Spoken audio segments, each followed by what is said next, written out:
Tos ngadawuh Kangjeng Nabi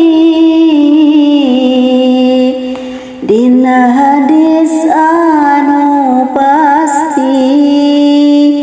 tina sapalihak anak kewajiban kolot bijak ayat 3 sadayana tengetkeun hiji-hijina kahiji budak teh bere ngaran anu sae anu ngagaduhan harti meh jadi budak nu ngarti sabab ngaran teh doa mata kudu gaduh makna nu akur jeung agama meh jadi jalma berguna kadua didik budakna ku ilmu sareng agamana meh bener dina ibadahna jeung maslahatna hirupna ari anu katiluna kawinkeun eta budakna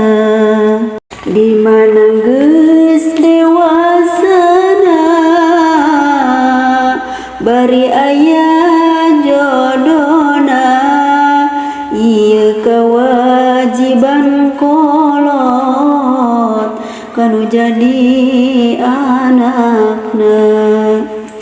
ieu kewajiban anak kanu jadi kolotna kahiji di mana kolot butuh kana dahareuna bari anakna mampu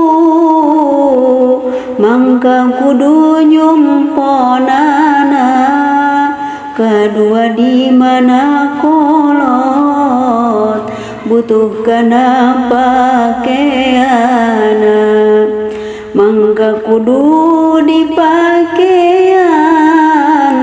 di mana anakna boga katilu di mana kolot butuh kana dilayanan mangka kudu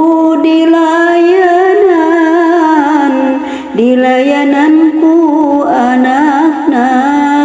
kaopat di mana kolot marentah ka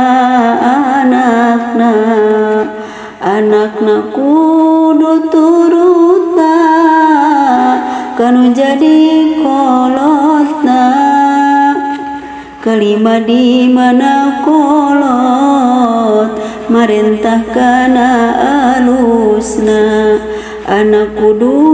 turutna selagi teu ditah doraka kagenep kudu nyarita kakolotur lemah lembut ulah nyarita kakolot nyarita kotor tur kasar katujuh ulah ngageroan